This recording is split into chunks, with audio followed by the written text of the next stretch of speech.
कोटि ब्रह्मांड नायक योगी राज प्रभु श्री सच्चिदानंद सतगुरु साईनाथ महाराज की जय। प्रिय भक्तों, श्री साईं सच्चरित्र के अध्याय 28 को आज हम पढ़ेंगे, जिसमें चिड़ियों का सीढ़ी को खींचा जाना, लक्ष्मीचंद, बुरहानपुर की महिलाएं तथा मेधा का निवारण आदि के बारे में बताया गया है। प्राक कथन। श्री साईं अनंत हैं, वे एक चोटी से लेकर ब्राह्मण पर्यंत सर्वभूतों में व्याप्त हैं। वेद तथा आत्मविज्ञान में पूर्ण पारंगत होने के कारण वे सद्गुरु कहलाने के सर्वथा योग्य हैं।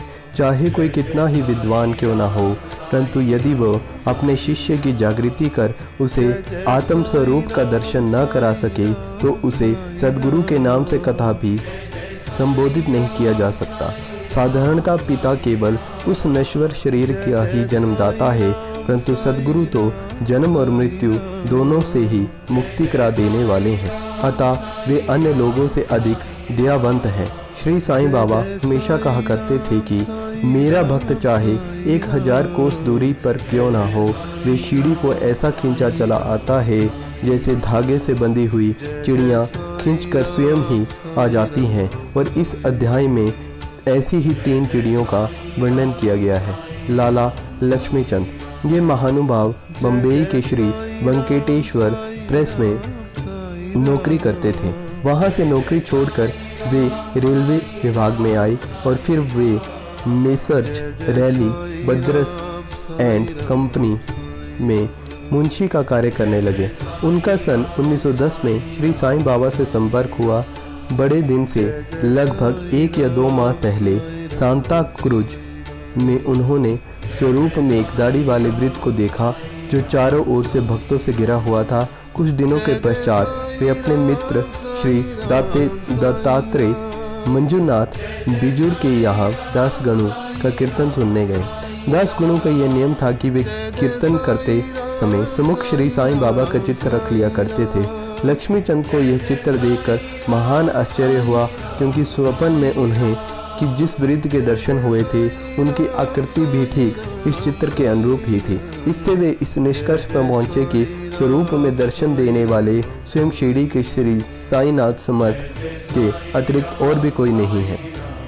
चित्र दर्शन, दासगणों का मधुर कीर्तन और उनके संत तुकाराम पर प्रवचन आदि का कुछ ऐसा प्रभाव उन पर पड़ा कि उन्होंने शिरडी यात्रा का दृढ़ संकल्प कर लिया।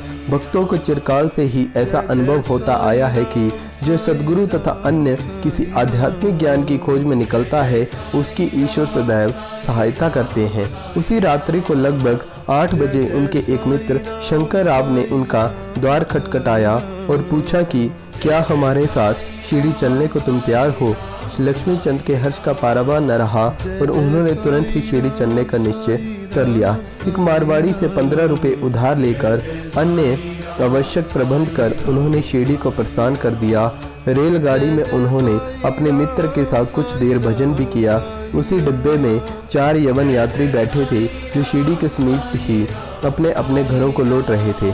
लक्ष्मीचंद ने उन लोगों से श्री साईं बाबा के संबंध में कुछ पूछताछ की। तब लोगों ने उन्हें बताया कि श्री साईं बाबा शिरडी में अनेक वर्षों से निवास कर रहे हैं और वे एक पहुँचे हुए संत हैं। जब वे कोपर गांव पहुँचे तो बाबा को भेंट देने के लिए कुछ अमरूद खरीदने का उन्होंने विचार किया। वे वहाँ के प्राकृतिक सौंदर्य में दृश्य देखने में कुछ ऐसे तल्लीन हुए कि उन्होंने अमरूद लेने की सुधि ही न रही। परंतु जब वे बाबा के समीप आए तो यकायक उन्हें अमरूद खरीदने की स्मृति हो आई। और इसी बीच उन्होंने देखा कि एक वृद्धा टोकरी में अमरूद लिए टांगे के पीछे पीछे दौड़ती चली आ रही है। ये देखकर उन्होंने टांगा रुकवाया और उनमें से कुछ बढ़िया अमरूद खरीद लिए। तब वह वृद्धा उनसे कहने लगी कि कृपा कर ये शेष अमरूद भी मेरी ओर से बाबा को भेंट कर देना। ये सुनकर तत्क्षण ही उन्हें विचार हो आया कि मैंने अमरूद खरीदने की जो इच्छा पहले की थी, जिसे मैं भूल गया था, उसी की इस वृद्धा ने पुनः स्मृति करा दी है। श्री साईं बाबा के प्रति उसकी भक्ति देख वे दोनों बड़े चकित हुए। लक्ष्मीचंद ने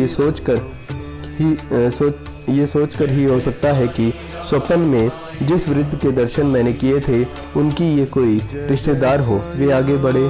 सीढ़ी के समीप पहुंचने पर उन्हें दूर से मस्जिद में फहराते ध्वजाएं दिखाई देने लगी, जिन्हें देखकर प्रणाम कर उन्होंने अपने हाथ में पूजन सामग्री लेकर मस्जिद पहुंचे और बाबा को यथाविधि पूजन कर वे द्रवित हो गए। उनके दर्शन कर वे अत्यंत आनंदित हुए और उनके शीतल चरणों से ऐसे लिपटे जैसे एक मधुमक्खी कमल के मकरंद की सुगंध से मुग्ध होकर उसे लिपट जाती है। तब बाबा ने उनसे जो कुछ कहा उसका वर्णन हिमांत पंत ने अपने मूल ग्रंथ में इस प्रकार किया है। साले, रास्ते में भजन करते हैं, दूसरे आदमी से पूछते हैं, दूसरे से क्या पूछना, सब कुछ अपनी आंखों से देखना, काहे को दूसरे आदमी से पूछना, सपना क्या झूठ है या सच्चा, कर लो अपना विचार आप, मारवाड़ी से उधार लेने की क्या जरूरत थी, हुई क्या मुराद पूरी। ये सब सुनकर उनकी सर्वव्यापकता पर लक्ष्मीचंद को बड़ा ही अचंभा हुआ। वे बड़े लज्जित हुए कि घर से सीढ़ी तक मार्ग में जो कुछ हुआ उसका उन्हें सब पता है। इसमें विशेष ध्यान देने वाली बात यह है कि बाबा यह नहीं चाहते थे कि उनके दर्शन के लिए कोई कर्ज लिया जाए या तीर्थ यात्रा में छुट्टी मनाए। साझा उपमा। दोपहर के समय जब लक्ष्मीचंद भोजन को बैठे तो उन्हें एक भक्त ने सांझे का प्रसाद लाकर दिया, जिसे पाकर वे बड़े ही प्रसन्न हुए। दूसरे दिन भी सांझा की आशा लगाए बैठे रहे, परंतु किसी भी भक्त ने वे प्रसाद नहीं दिया, जिसके लिए वे अति उत्सुक थे। तीसरे दिन दोपहर की आरती पर बापू साहेब जोग ने बाबा से पूछा कि नैवेद्य के लिए क्या बनाना चाहिए। तब बाबा ने उनसे सांझा लाने को कहा। भक्तगण 2 बर्तनों में सांझा भरकर ले आए। लक्ष्मीचंद को भूख भी अधिक लगी थी, साथ ही उनकी पीठ में दर्द भी थी। बाबा ने लक्ष्मीचंद से कहा, हिमांत पंत ने मूल ग्रंथ में इस प्रकार वर्णन किया है, तुमको भूख लगी है, अच्छा हुआ कमर में दर्द भी है, लो अब सांझे की ही करो दवा। उन्हें पुनः अचंभा हुआ कि मेरे मन के समस्त विचारों को उन्होंने जान लिया है, वस्तुतः वे सर्वज्ञ हैं। कुदृष्टि। इसी यात्रा में एक बार उनको चावड़ी का जुलूस देखने का भी सौभाग्य प्राप्त हो गया। उस दिन बाबा कफ से अधिक पीड़ित थे। उन्हें विचार आया कि इस कफ का कारण शायद किसी की नज़र लगी हो। दूसरे दिन प्रातःकाल जब बाबा मस्जिद को गए तो श्यामा से कहने लगे कि कल जो मुझे कफ से पीड़ा हो रही थी उसका मुख्य कारण किसी की कुदृष्टि ही है। मुझे तो ऐसा प्रतीत होता है कि किसी की नज़र लग गई है, इसलिए पीड़ा मुझे हो रही है। लक्ष्मीचंद के मन में जो विचार उठ रहे थे वही बाबा ने भी कह दिए। बाबा की सर्वज्ञता के अनेक प्रमाण तथा भक्तों के प्रति उनका स्नेह देखकर लक्ष्मीचंद बाबा के चरणों पर गिर पड़े और कहने लगे कि आपके प्रिय दर्शन से मेरे चित्त को बड़ी प्रसन्नता हुई है। मेरा मन आपके चरण कमल तथा भजनों में ही लगा है। आपके भयानाशक चरणों का स्मरण करते हुए मेरा जीवन आनंद से व्यतीत हो जाए, ऐसी ही मेरी आपसे विनम्र प्रार्थना है। बाबा से आशीर्वाद तथा उदी लेकर वे मित्रों के साथ प्रसन्न तथा संतुष्ट होकर मार्ग में उनकी कीर्ति का गुणगान करते हुए वापस घर लौट आए और सदैव उनसे अनन्य भक्त बने रहे। सीढ़ी जाने वाले के हाथ वे उनको हार तथा कपूर तथा दक्षिणा भी भेजा करते थे। बुरहानपुर की महिला। अब हम दूसरी चिड़िया का वर्णन करेंगे। एक दिन बुरहानपुर में एक महिला ने स्वप्न देखा कि श्री साईं बाबा उसके द्वार पर खड़े भोजन के लिए खिचड़ी मांग रहे हैं। दूसरे दिन उठकर देखा तो द्वार पर कोई ना था। फिर वे बहुत ही प्रसन्न हुई और उसने ये स्वप्न अपने पति तथा अन्य लोगों को सुनाया। उसका पति डाक विभाग में नौकरी करता था। वे दोनों ही बड़े धार्मिक थे। जब उसका स्थानांतरण अकोला अर्थात महाराष्ट्र में हुआ तो दोनों ने शिरडी जाने का भी निश्चय किया और एक शुभ दिन उन्होंने शिरडी को प्रस्थान भी कर दिया। मार्ग में गोमती तीर्थ होकर वे शिरडी पहुंचे और वहां 2 माह ठहरे। प्रतिदिन वे मस्जिद जाते और बाबा का पूजन कर आनंद से अपना समय व्यतीत करते थे। यद्यपि दंपति खिचड़ी का नैवेद्य भेंट करने ही आए थे, परंतु किसी कारणवश उन्हें 14 दिन तक ऐसा संयोग प्राप्त न हो सका। उनकी स्त्री का इस कार्य में अब अधिक विलंब न करना चाहती थी, इसीलिए जब 15वें दिन दोपहर के समय वे खिचड़ी लेकर मस्जिद में पहुंची तो उसने देखा कि बाबा अन्य लोगों के साथ भोजन करने बैठ चुके हैं। पर्दा गिर चुका था, जिसके पश्चात किसी का भी साहस न था कि वो भीतर प्रवेश कर सके, परंतु वह एक क्षण भी प्रतीक्षा न कर सकी और हाथ से पर्दा हटाकर भीतर चली गई। बड़े आश्चर्य की बात थी कि उसने देखा कि बाबा की इच्छा उस दिन सबसे पहले खिचड़ी खाने की ही थी, जिसकी उन्हें आवश्यकता थी। जब वे थाली लेकर भीतर आई तो बाबा को बड़ा ही हर्ष हुआ और वे उसी में से खिचड़ी के ग्रास लेकर खाने लगे। बाबा की ऐसी उत्सुकता देख बड़ों प्रत्येक को बड़ा आश्चर्य हुआ और जिन्होंने ये खिचड़ी की वार्ता सुनी उन्हें भक्तों के प्रति बाबा का असाधारण स्नेह देखकर बड़ी ही प्रसन्नता हुई। मेधा का निवारण। अब तृतीय पक्षी की चर्चा सुनिए। बिराव गांव खेड़ा जिला गुजरात का रहने वाला मेधा अत्यंत ही सीधा तथा अनपढ़ व्यक्ति था। वह राव बहादुर H.V. साठे के यहाँ रसोइये का काम किया करते थे। वे शिवजी के परम भक्त थे और सदैव पंचाक्षरी मंत्र नमः शिवाय का जाप किया करते थे। संध्योपासना आदि का उसे कुछ भी ज्ञान न था, यहाँ तक कि वे संध्या के मूल गायत्री मंत्र को भी न जानते थे।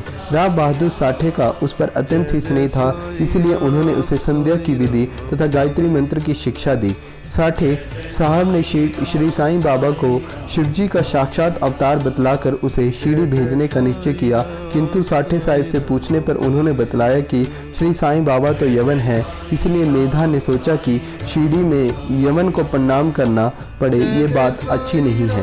भोला भाला आदमी तो वह था ही, इसीलिए उसके मन में असमंजस पैदा हो गई।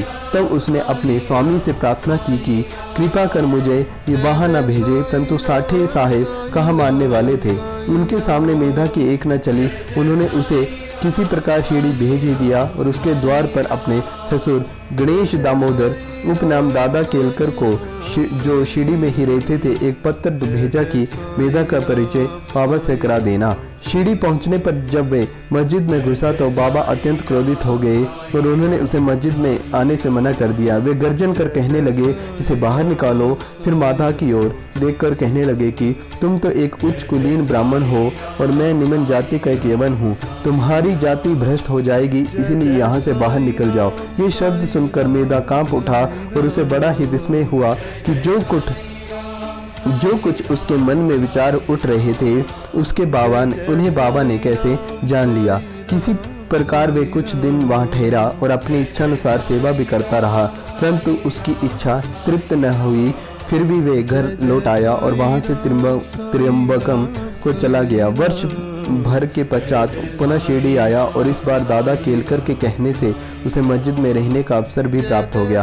साईं बाबा मौखिक उपदेश द्वारा मेधा की उन्नति करने के बदले उसका आंतरिक सुधार कर रहे थे। उसकी स्थिति में पर्याप्त परिवर्तन होकर यथेष्ट प्रगति हो चुकी थी और अब तो बाबा को शिवजी का ही साक्षात अवतार समझने लगा था। शिव पूजन में बिल पत्रों की आवश्यकता होती है, इसीलिए अपने शिवजी का पूजन करते हुए बेल पत्रों की खोज में वह मीलों दूर निकल जाया करता था। प्रतिदिन उसने ऐसा नियम बना लिया था कि गांव में जितने भी देवालय थे प्रथम वहां जाकर उनका पूजन करना है और इसके पश्चात ही चरणामृत पान करना था।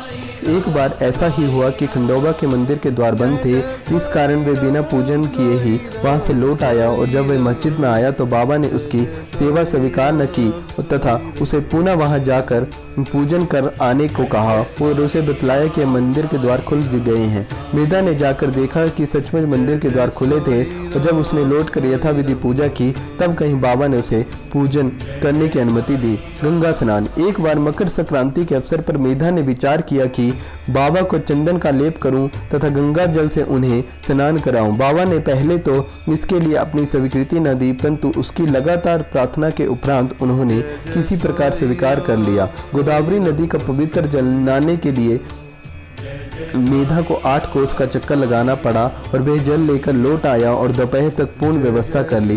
तब उसने बाबा को तैयार होने की सूचना दी। बाबा ने पुनः मेधा से अनुरोध किया कि मुझे इस झंझट में से दूर ही रहने दो, मैं तो एक फकीर हूँ, मुझे गंगा जल से क्या प्रयोजन। परंतु मेधा कुछ भी सुनता ही न था।